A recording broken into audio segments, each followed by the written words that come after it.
Sit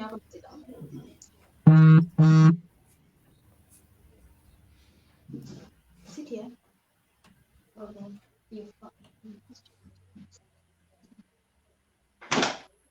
Good day and welcome to our live webinar on this beautiful Saturday morning. Hi, thanks for having us. You're welcome. That is Mrs. Hill. She's a mom with a grade 6 learner, Jack, and a grade 3 learner, Kai. We also have Claire Yerster in the corner, our Deputy Academic Director, and JP in the corner, our coding tutor. Welcome, everybody. Can you all just say hi to everybody? You. Hello, Sasha. Hi there, everyone. Hello, Sasha. We can't hear. Just want to make sure, can you guys hear me? Okay, yeah, we got you. All right, thank you so much. I just wanted to check. Mrs. Hill, can you perhaps maybe just put your sound on that side for us, or can you hear me, Mrs. Hill? Hello, Sasha. Okay, let's get started while we sort out Mrs. Hill's sound on the side. Claire, Hi. can we perhaps start with you today?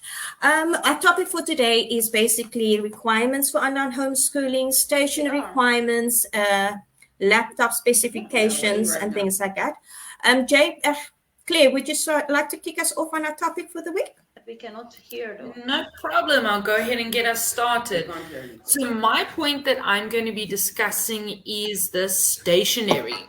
Now, unlike most schools and stuff like that, we don't require all of the stationery that a normal school would require. Of course, your normal pencils and erasers and rulers is always necessary, especially for our foundation phase kids, because it is so vital for them to still be practicing their writing skills and their spelling, even though they are online with us every day. Sorry, I think I jumped ahead of going into what stationery is required instead of just listing first that we give a list of stationery needs at the beginning of the year for each of our phases and grades. So our tutors compile a list of what is required for every grade.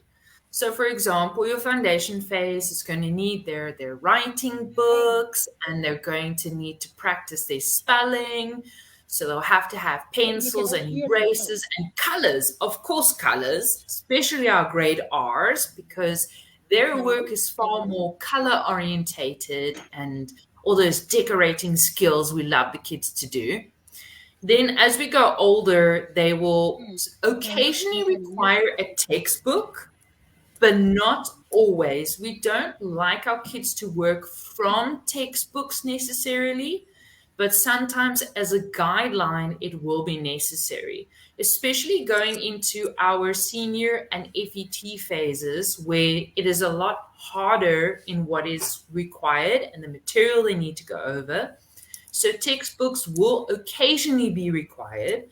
Fortunately, we actually live in the digital world where we can find a lot of resources online and occasionally for free, which is an even better benefit. It's not a copy and a copyright thing. It is that some companies allow free material so that as a parent, you don't have to go out of your way to spend that unnecessary expense at a bookstore or a place like that to have a textbook. One of the other things is that the Department of Education on their website also gives a lot of what we resources, which we call the blue books. Those are often available as well for free with the Department of Education. And we do actually occasionally use those as an extra practicing material for the kids. And that's about it from my side for our stationery that we will need at SEET Academy, because even though we're digital, we like handwriting. All right, there you go, Melissa. Over to you again. Thank you so much, Claire. So informative. And yes, I always encourage parents that, you know what, Department of Education's got a free website. You can get the resources that you need. So no textbooks, but please make sure that they've got their books, and their writing skills needs to be practiced every single day. And most important, obviously, their reading. So reading books, definitely an English reading book to get them through the week, through the year. I'm not sure, Mrs. Hill, are you able to unmute yourself? Oh yeah, it's done. There we go. Welcome to our webinar, Mrs. Hill. How are you today? Good, thank you. Lovely. Mrs. Hill, we just want to hear from your point of view. You've got 2 kids with Seat Academy. I'd like to find out just how are they coping? How did you find us? How do you find our program in general? Okay, so hi everybody. I am Bert Hill, and these 2 gentlemen here are my children, Jack and Kai. And Jack is grade 6 this year, and Kai is grade 3. And before actually getting to know Seat Academy, that I was introduced to by Miss Frederick Sasha, I actually had my kids in a private school, Curol, and I was completely happy with it. Everything was fine. You know, it is in how do you call those? Private schools. Everything is well organized, and really the kids are followed, and they have not only the teachers but also the tutors and the homework club, and everything was completely perfect. As you can hear, I don't really speak a good English. I'm French, and my English is completely bad, so I needed that extra help. I needed that support from the school. So it was quite tough when Corona came, and I had to find, you know, a school that can actually cater for the same without the kids going there. And my experience with home schooling before was actually not so great. So I was I was a little bit skeptical until I got to really watch what how Seat Academy operate, and I can loudly say and gladly say that I am satisfied. I am satisfied with Seat Academy because I've seen the way Seat Academy operate. Not only they teach the kids, but the teachers are so available and so willing, and they are so dedicated to their job that they actually really treat every and each child as their own. I've seen it, I've experienced it, I've actually checked on it, you know. I have Jack. Here are 2 different people here, okay? Jack is a bookworm. They actually call him Jack Bible Boy. Bible comes from Biblio, which means book, because he loves books so much, and he's all about reading and school and stuff. But then I have this gentleman here in the other hand who's not so much into that. But then the teachers, the way the teachers handle him, the way the teachers, you know, teach and make sure that the kids understand, and they are available to, you know, even after the school hours, the teachers are still available to, you know, coach the child and make sure that the child understand what's happening, and, you know, so that the child is still always like on top of his work. That alone really gives me, makes me feel like Seat Academy is just the best place for me to have my kids at. Yeah. Awesome stuff. Thank you so much for that. I'm not too sure. Would either of your kids like to say anything with regards to their experience within the academy? Okay, yeah, sure. Hi, everybody. My name is Jack. I am currently in grade 60, and my experience of Seat Academy has been amazing. I've enjoyed the way the teachers have been teaching me throughout term. I think I started in like term 2 and term 3. Like for these past couple of months, I have been thoroughly enjoying the teaching and the ethics that the teachers use. It is just it's just an amazing school, and yeah, there's nothing more to say. Thank you so much for that. Yes, you're welcome to. Okay, so you see the flexibility that we have at Seed Academy actually allows us. I am an entrepreneur, so I do travel quite a lot. I'm always on the go, and this little one here really is for me, the one that I really need to keep an eye on. So wherever I go, it's now easy for me to just take my child with me because I know that, wherever we are, the child can still enjoy school, can still, be in class. Wherever we are, sometimes we are on a road trip and, you know, he's still on top of his work. He still get to follow the live classes. He still get to do his work. He still get to, do whatever every other child is doing, wherever they are. And that flexibility alone really is a plus for Sit Academy. And Jack sometimes actually goes to school on set. He's an actor. So sometimes he's on set, he has, let's say, a shoot happening or whatever. And the production company actually have gotten, they're now familiar with his lifestyle, and they kind of give him that little time though for him to attend class quickly and pick up his form, his attendance form and stuff, and just like, get on with his work. And that's also something to mention. That's amazing. I'm so glad that Seat Academy can be there for you, supporting your lifestyle, and obviously Jack's career choices that he's made, that he's able to adapt the program to his lifestyle. That is absolutely amazing. I'm not too sure. Does your little one want to say anything? And I see he's hiding there behind you.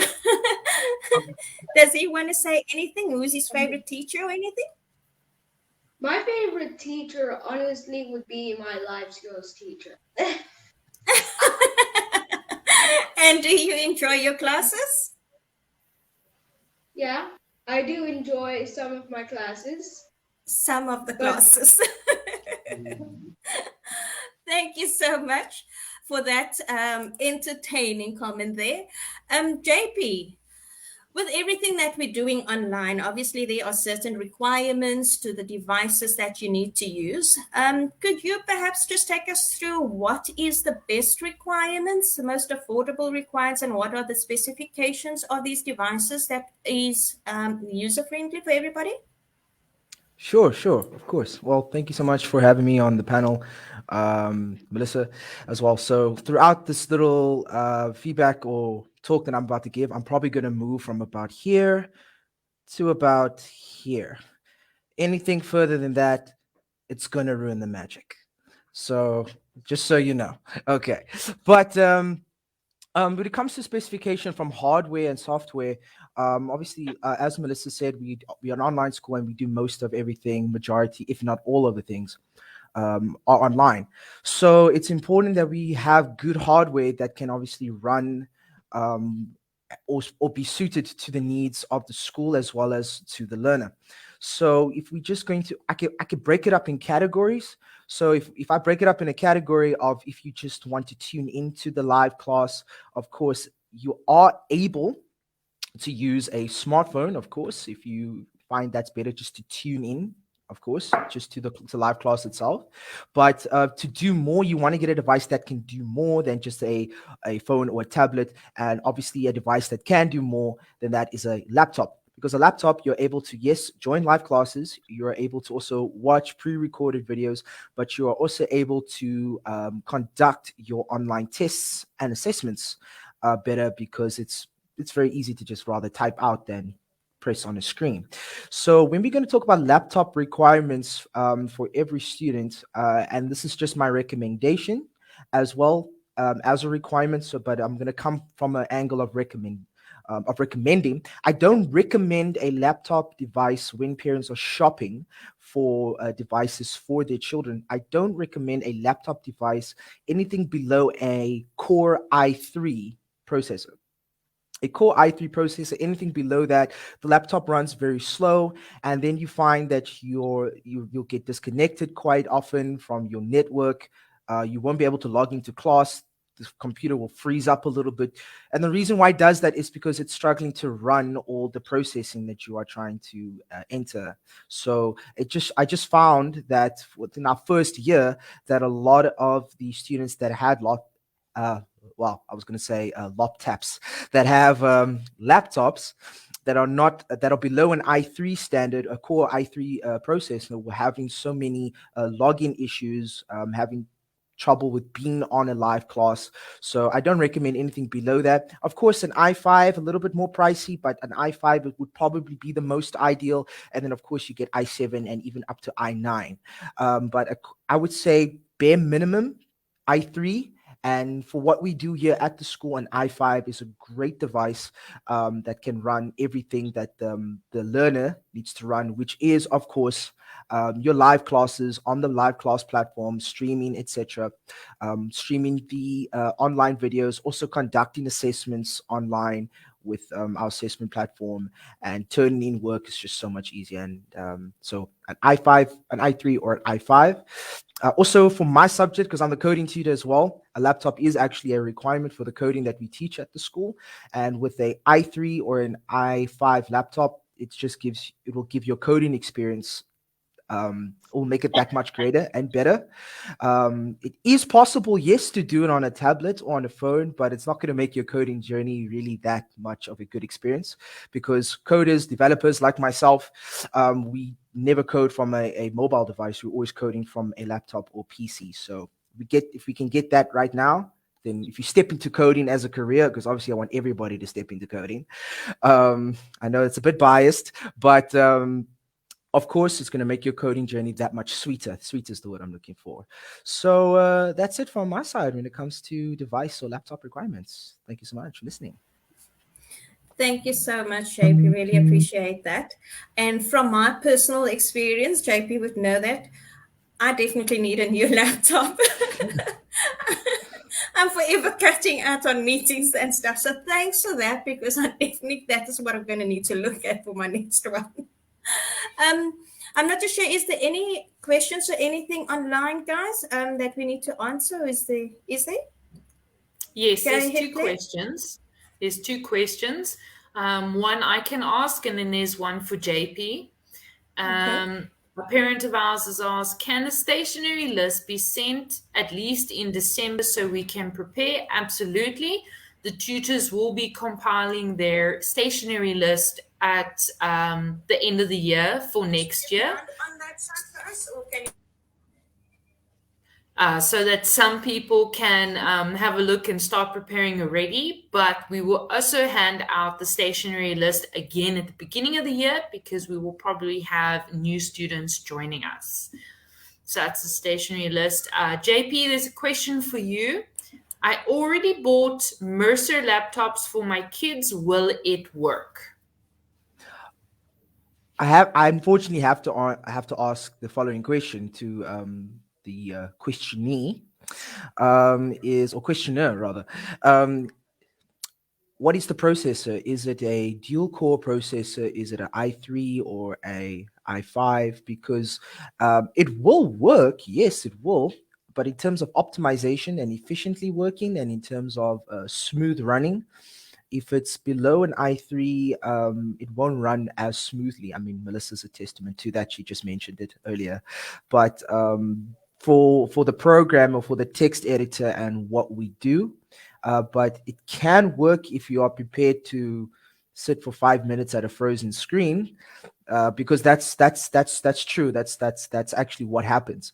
But it will work as long as I can find out the processor of it. If you can give me the specs, I'll be able to answer it a bit more clear.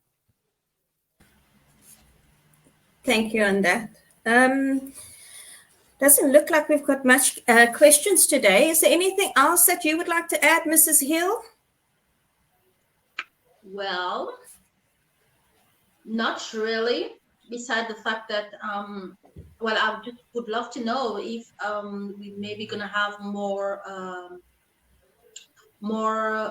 topics, more Subjects. There we go. More subject maybe coming up to, let's say, make sure that the kids are at the same level than international kids, because I mean, this is an academy, it's an international school. We have children, joining from different countries, for example. Now, are we going to have more subjects? Let's say something like French, for example, or other subject. Is there anything like that coming up? I think I'll let Claire answer that one. Claire? Thanks, Melissa. I knew you were going to do that. At the moment, I think because we are mainly a institution in South Africa, we are aiming more for our South African languages at the moment, because there's not a lot of institutions that actually offer, for example, the isiZulu, the Xhosa, the Setswana, and Sesotho, and all of those languages. I believe we are looking into the fact of bringing on Venda as well for next year, which is pretty exciting. And I do know that John wants to perhaps include Mandarin, which is exciting because that's a language that not a lot of students actually know. I definitely think we can look into the long run bringing on some French, perhaps even German. I think those are wonderful languages to learn. We are definitely kicking off our extracurricular topics and subjects. So, for example, we want to get art classes going, music lessons, even chess online as possible, to have a actual tutor teaching chess to the students after classes. So there's a lot of things we're looking into bringing on board for next year, which we're excited about. I need to think. I believe someone even asked if we can have a sci-fi club and a book club. So those are some things we're definitely looking into for our students. We have a lot of creative kids. So I think it's something we're definitely in the conversation of doing. As to subjects, I'm not for actual core subjects. I'm not too sure. I don't think we have any extra. I know that it changes as you go into senior phase from intermediate, and that as you go into the other grades, more subjects start to collect in your list or agenda of things you want to do. I know, for example, there's accounting and EMS that start coming in. We also have history and geography that starts separating from social studies. Life orientation is still available. Maths, English, Afrikaans. I'm trying to think if there's any other coding. EGD? Coding is already part of our subjects. EGD, which is our design subject, which I think a lot of kids should invest in. And creative arts comes in as well. Yeah. I think that's about it on our subjects at the moment. Yeah, but definitely room for growth and improvement there. So, but we will get to all of those in time, you know. JP, I've got another that lady that asked you about the processor. She made a mention that she's got. She asked how could she check this, and she says it says Intel dual-core N3350. I have no idea what Okay, that is, sir. so the process is a dual core. It's below an i3. Yeah. So, do So you it will recommend she work. needs a? Yeah. I recommend an i3. I recommend an i3 minimum, yes, for just optimal usage, and you don't want to have any problems in the future. You're looking to get about a good couple of years out of the laptop as well. So I recommend make the investment either if it hasn't been unpackaged. I don't know if they take returns wherever you bought it from. Maybe you could do a little readjustment on the swap. purchase. Yeah, a swap, or maybe whatever they can do, the store can do. Okay. And then just as a note, I know that we're talking about processes and we talk about everything else. But I mean, I think the most important thing is that every laptop or device that is used for Seat Academy itself has to have a Google compatibility. Yes. Because if it doesn't have Google, you won't be able to join the live classes, which happens via Google Meet.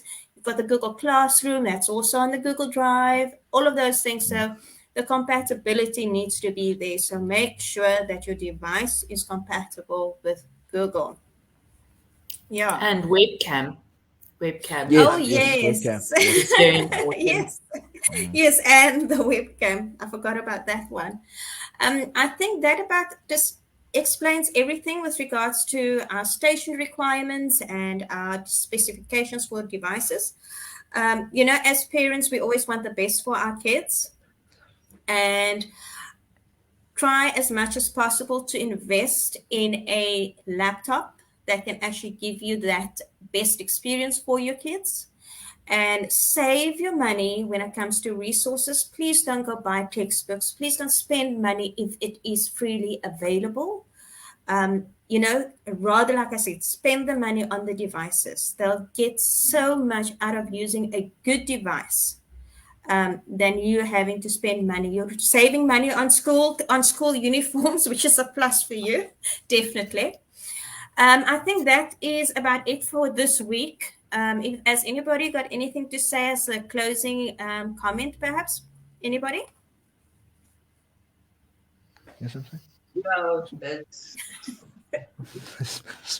Go ahead, Jack. Well, I think I have one which is for Jack actually, because I believe Jack has a video on our Facebook page, if I'm Yes, he correct, it does. is entrepreneurship skills. Jack, you should definitely promote yourself some more there, buddy.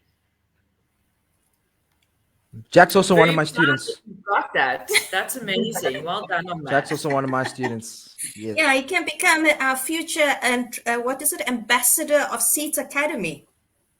Yes. that would be interesting. So let's come on. Let's work on that. Let's get that video going. We're so excited. I've watched your Yeah. video, I think, about twice already.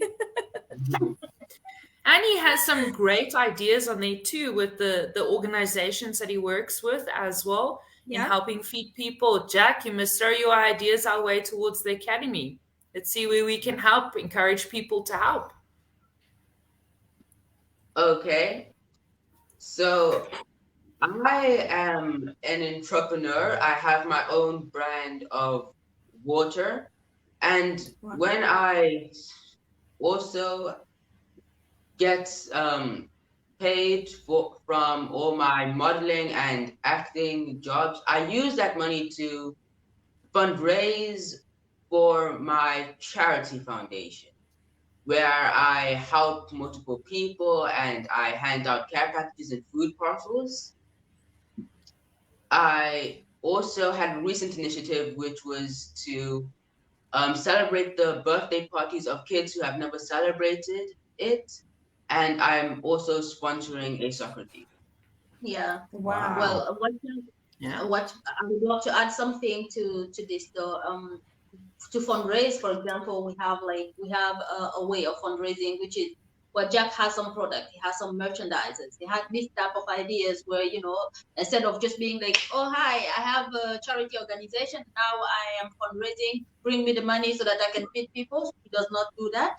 He has merchandises that then he puts in packages that sometimes we then get to, let's say, sell and get people to purchase it, and then from the what do you call it? From the money that comes in, then it gets to help more people. So in fact, it does not work with the foundation. It's its own charity organization. Wow, Yeah. that's amazing. Absolutely amazing, especially for such a young entrepreneur.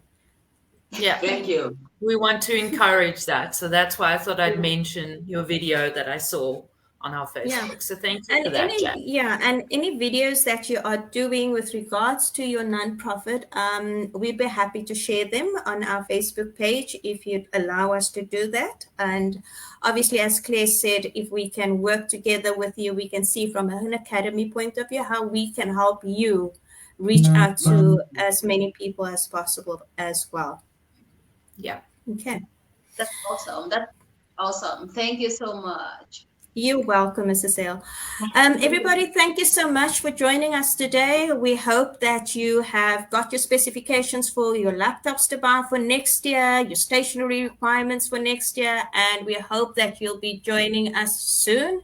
The contact details to contact me is at the bottom. You can WhatsApp me on 0612989970. I try not to be available 24/7, but I'm still failing at making myself available only for at least 6 days.